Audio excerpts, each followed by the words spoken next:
لڑکی میکے جا کر قصر نماز پڑھے گی؟ ہاں جی لڑکی تو پڑھے گی، ظاہر ہے وہ تو ہجرت کر چکی ہے نا. لڑکا اپنے ماں باپ کے گھر جا کے قصر نماز نہیں پڑھے گا، لڑکی تو پڑھے گی کیونکہ وہ ہجرت کر کے اپنے مرد کے ساتھ آ چکی ہوئی ہے. کیا پہلی بیوی کو بتائے بغیر آپ دوسری شادی کر سکتے ہیں؟ جی نہیں کر سکتے، بتانا ضروری ہے. اجازت لینا ضروری نہیں ہے، بتانا ضروری ہے، کیونکہ اسلام میں جو ہے وہ چوری چھپے جو نکاح ہے وہ تو زنا ہے، سیدھی سی بات ہے، یہ پوچھنے والی بات ہی کوئی نہیں. میری ساس نے اپنی شادی شدہ بیٹی کے پیچھے لگ کے گھر کا ماحول بہت خراب کیا ہوا ہے اور گھر کا سامان اٹھا کر باہر رکھ دیتی ہے، جبکہ اس کامیابی بھی پتہ نہیں یار، یہ اردو تو ذرا پڑھ کے صحیح طرح لکھ دیا کرو بھئی، کہنا کیا چاہ رہے ہو؟ ہاں اب میں کیا کروں میرے بھائی، ہم تو صبر کی تلقین نہیں کر سکتے ہیں. اگر قانونی معاملہ ہے تو قانونی اختیار کریں. میاں بیوی کی لڑائی کا جو قرآن میں سلوشن یہ آیا ہے کہ آپ نے جب میاں بیوی کی لڑائی ہو تو ایک حکم مرد کی طرف سے اور ایک حکم عورت کی طرف سے بیٹھے گا، ایک بڑا، یعنی دونوں طرف سے بڑے بیٹھیں گے اور وہ آپس میں ایک دوسرے کے ساتھ ڈسکشن کر کے کوئی راستہ حق کے تلاش کرنے کی کوشش کریں گے. بس یہ ہے. بیوی کا نان و نفقہ کیا ہے؟ کھانا پینا، کپڑے، میک اپ وغیرہ. جی میک اپ بھی اس میں آتا ہی ہے، لیکن بہت مہنگا نہ ہو، مت جو آپ شادی سے پہلے جو آپ کا سٹیٹس تھا اس کے مطابق کریں. یہ بھی ظاہر ہے کہ آتا ہے نا، ظاہر ہے کپڑے کے اندر ہی داخل ہے نا. کیا اس کے علاوہ بھی ماہانہ خرچہ؟ جی ماہانہ خرچہ آپ کو اس لیے دینا ہوگا، بعض اوقات اس کا کوئی چیز کھانے کو دل کر رہا ہے اور آپ باہر ہیں، کوئی چھلی والا آ گیا اس نے چھلی خریدنی ہے تو کیا کرے؟ تو ماہانہ خرچ تو تھوڑا بہت لگائے نا اس کا، کہ ایٹ لیسٹ اپنی مرضی کی چیز وہ خرید سکے. ایک بندے کی گھر کی آمدنی 1 لاکھ روپے ہے، گھر میں ایک چھوٹا بھائی، بیوی، بچہ، ابو ہے. میں اپنے مال کی تقسیم کیسے کروں؟ بیوی کو ماہانہ کتنا دوں، ابو کو کتنا دوں؟ کیا ساری تنخواہ ابو کو دوں یا بیوی کو دوں؟ آپ جو ساری تنخواہ جو ہے نا وہ بہتر تو ہے کہ اپنے پاس رکھیں جھگڑے سے بچنے کے لیے، یا اس کے بعد جو آپشن ہے وہ بیوی کو دیں. بیوی کے اوپر اعتماد کریں، آپ کا وہ ساتھی ہے اور مل جل کے سارے معاملات لے کے چلیں. باقی ابو کا کتنا خرچہ ہوگا؟ کوئی انہوں نے کوئی ایزی لوڈ کروانا ہوگا کوئی اپنے موبائل کے لیے کبھی، یا کسی کے ابو سگریٹ پیتے ہوں گے، کسی کے ابو پان کھاتے ہوں گے، کوئی باہر جا کے کوئی گول گپے کھا لیتے ہوں گے، کسی دوست کے ساتھ دودھ پتی پی لیتے ہوں گے. تو مانا ان کا کتنا خرچہ ہے وہ ان کو علیحدہ سے دیں. ان کی عزت نفس تو پامال نہ کریں آپ. گھر کے خرچے میں ان کا کوئی لین دین نہیں، گھر کا خرچہ بیوی کے ہاتھ میں.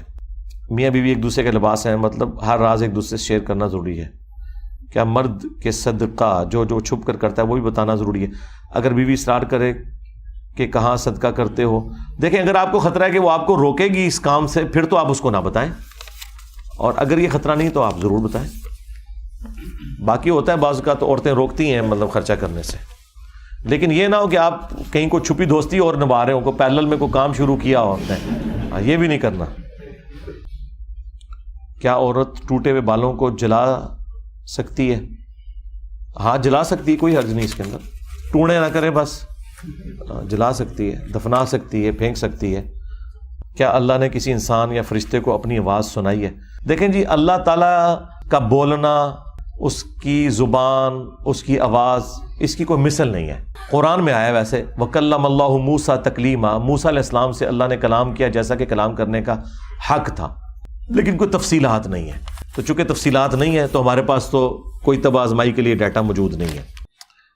انفرادی نماز کی صورت میں مغرب اور عشاء کی نماز جہری پڑھیں گے یا سرن؟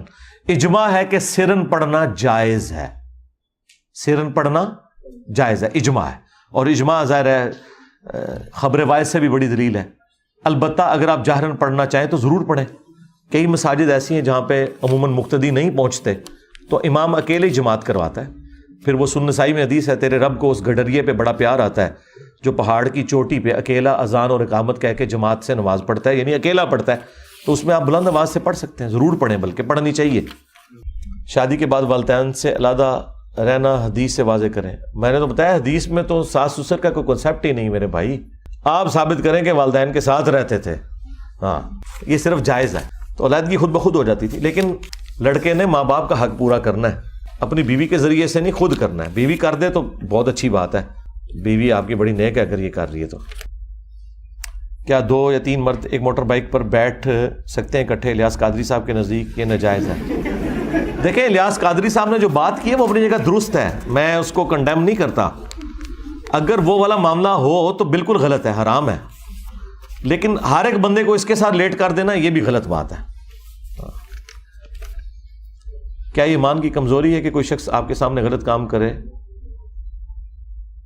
نماز سنت کے مطابق نہ پڑھے لیکن جان بوجھ کے آپ اس کی اصلاح نہ کریں؟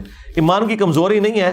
کمزوری اس صورت میں جب وہ آپ سے متعلقہ آدمی ہے, آپ کا رشتہ دار ہے, آپ کا قریبی ہے, تب بھی آپ اسے نہ بتائیں, تو پھر تو آپ کوئی اور بات نہیں رہنی چاہیے. باقی مولویوں کی اصلاح کی کوشش نہ کریں, یہ بیونڈ ریپیئر ہے. کیا موٹاپا گناہ ہے؟ موٹاپا گناہ تو نہیں ہے, لیکن صحت کا خیال نہ رکھنا یہ بھی تو اللہ تعالیٰ کی ناشکری ہے. تو موٹاپے کو پسند نہیں کیا گیا. نبی علیہ السلام تو موٹاپے کو پسند نہیں کرتے تھے.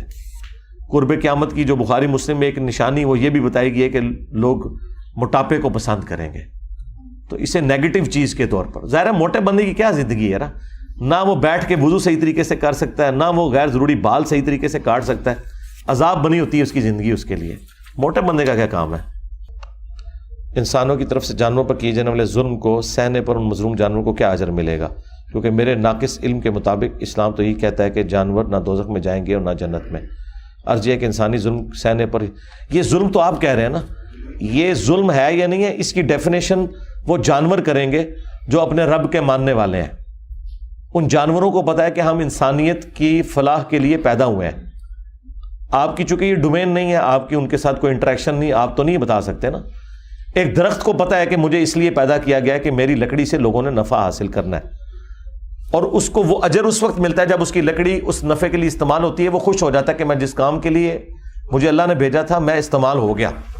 اب آپ یہ کہیں کہ یہ فیلنگ ہمیں نہیں پتا, تو بھائی آپ کون ہیں؟ آپ کریٹر تو نہیں.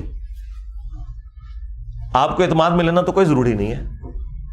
شکر ہے آپ نے یہ نہیں لکھ دیا کہ علی بھائی اللہ تعالیٰ سے بات کر کے ایک دفعہ پریگنینسی کی تکلیف سے باپ کو گزارے اور ایک دفعہ ماں سے. یہ ہو سکتا ہے؟ مجھے بتائیں بھئی. اللہ تعالیٰ نے ڈیسٹنی مقرر کیا ہے کہ مرد نے معیشت کی تکلیف اٹھانی ہے اور عورت نے پریگنینسی کی. آپ کے نزدیک تو ہو سکتا ہے انصاف یہ بھی ہو کہ ایک دفعہ عورت پریگننٹ ہو اور اگلی دفعہ مرد پریگننٹ ہو. ہاں اور کیا ہے؟ تو اس طرح نہیں ہو سکتا. یہ ول آف گاڈ ہے. لا یسأل عما یفعل وهم یسألون. میں نے تو پھر بھی تھوڑا جواب دیا. قرآن تو کہتا ہے اللہ کو کوئی نہیں پوچھ سکتا اس نے یہ کیوں کیا, اللہ سب کو پوچھ سکتا ہے. باقی مسلم میں ایک حدیث ہے کہ اگر ایک سینگ والی بکری نے بغیر سینگ والی کو مارا, قیامت کے دن اسے بدلہ دلوایا جائے گا بس. باقی جنت ان کے لیے نہیں بنی ہوئی ہے, یہ انسان کے لیے بنائے گئے ہیں اور ان کا مقصد پورا ہو گیا. آپ کو جانوروں کا تو خیال آ گیا ہے, آپ کو بے جان چیزوں کا خیال نہیں آیا. ان اینٹوں کا, ان پتھروں کا, سیمنٹ کا, سریے کا, کہ جو جس گھر میں آپ رہے ہیں اس کا تو آپ کو کوئی خیال نہیں آیا. وہی تو اللہ کی مخلوق ہے, وہ انسان کے لیے بنی ہے. ادھر آپ کا دماغ نہیں جاتا کہ یار یہ اینٹ, مٹی, بجری, سریا, یہ چیزیں بھی تو انسان کے لیے استعمال ہو رہی ہیں, ان کو بھی جنت میں جانا چاہیے. آپ کہیں گے ان میں جان نہیں ہے, لیکن وہ آپ کی نظر میں جان نہیں ہے نا. فیلنگ تو ہر چیز کی ہے. قرآن میں ہے کہ کوئی ایک چیز بھی ایسی نہیں ہے جو اللہ کی حمد کے ساتھ تسبیح نہ کرتی ہو لیکن تم ان کی تسبیحات کو سمجھ نہیں سکتے. ہاں بخاری میں حدیث ہے, عبداللہ ابن مسعود کہتے ہیں ہم حضور کے ساتھ جب کھانا کھاتے تھے ہم نے کئی بار نوالے سے اللہ کی تسبیح کی آواز سنی ہے. بخاری مسلم میں آیا کہ وہ ایک درخت جس کے ساتھ نبی علیہ السلام ٹیک لگا کے خطبہ دیتے تھے, جب آپ کے لیے ممبر تیار کیا گیا تو وہ چیخیں مار کے رونے لگ پڑا. پھر حضور ممبر سے اترے, اس کو آ کے تسلی دی, تو جس طرح اونٹ کا بچہ ایک سسکیاں لیتے ہوئے خاموش ہو جاتا ہے وہ خاموش ہو گیا. اب وہ تو لکڑی کا ایک زندہ درخت نہیں تھا, مردہ تھا, تنا تھا, اس کی بھی فیلنگ ہے. تو فیلنگ تو ہر چیز کی ہے. قرآن میں اللہ تعالیٰ فرماتے ہیں کہ اللہ کو ہر روز کوئی نہ کوئی کام ہے. پھر اللہ فرماتا ہے کہ سورہ واقعہ میں کہ اللہ چاہتا تمہیں ایسی جگہ پیدا کر دیتا ہے جہاں کوئی علم نہیں. تو اللہ کو ہر روز کیا کام؟ کل یوم ہوا فی شأن. یہ ترجمہ ذرا آپ سے مس ہینڈل ہو گیا, یہ آسان فہم ترجمہ کر کے بیان کیا. کل یوم ہوا فی شأن, ہر روز اللہ تعالی کسی نہ کسی شان کے ذریعے ظاہر ہوتا ہے لوگوں پہ. اس کو یوں کریں ترجمے کو. کام بھی ظاہر ہے اللہ تعالیٰ ہر کام اللہ ہی اس کی تدبیر فرماتا ہے, اور ظاہر ہے روزانہ نئے کام ہی ہوتے ہیں. جو کل کام ہو چکے آج کے دن نئے کام, بلکہ ہر لمحے میں نیا کام ہو رہا ہوتا ہے. دنیا میں جتنے بھی پلانٹس کے ساتھ معاملات چل رہے ہیں وہ سارے کے سارے نئے معاملات ہو رہے ہیں ہر روز. ایون آپ کو میں حیران کن بات بتاؤں, یہ جو ستارے آپ رات کو آسمان پہ دیکھتے ہیں, آپ کو پتہ ہے یہ اربوں سال پہلے ختم ہو چکے ہیں. جو آج آپ دیکھ رہے ہیں یہ ختم ہو چکے ہوئے ہیں. چونکہ روشنی اب زمین پہ ان کی پہنچ رہی ہے نا, اس کی وجہ سے آپ کو یہ بھی دکھائی دے رہے ہیں. ان کو ختم ہوئے بھی اربوں سال گزر چکے ہیں اور ان کی جگہ نئے ستارے آ چکے ہیں, اور جو نئے ستارے ہیں وہ ہمیں نظر نہیں آتے, کیونکہ روشنی کی بھی بہرحال ایک سپیڈ تو ہے, اگرچہ بہت سپیڈ ہے, 3 لاکھ کلومیٹر ایک سیکنڈ میں, یعنی پورے زمین کا سرکمفرنس ہے 40,000 کلومیٹر. روشنی ایک سیکنڈ میں 7 چکر پورے زمین کے کاٹ سکتی ہے. اس کے باوجود ایسے ایسے ستارے ہیں کہ روشنی ملینز آف ایئرز تک ٹریول کرتی رہے تب بھی ان تک نہیں پہنچے گی. تو جب نہیں پہنچے گی, سورج کی روشنی 8 منٹ میں زمین پہ پہنچتی ہے, پھر ہمیں سورج نظر آتا ہے. تو جن ستاروں کی روشنی 8 لاکھ سال میں, 8 کروڑ سال میں, 8 ارب سال میں زمین پہ پہنچے گی, اور اس کے بعد وہ ستارے ختم ہو جاتے ہیں بلیک ہول میں جا کے.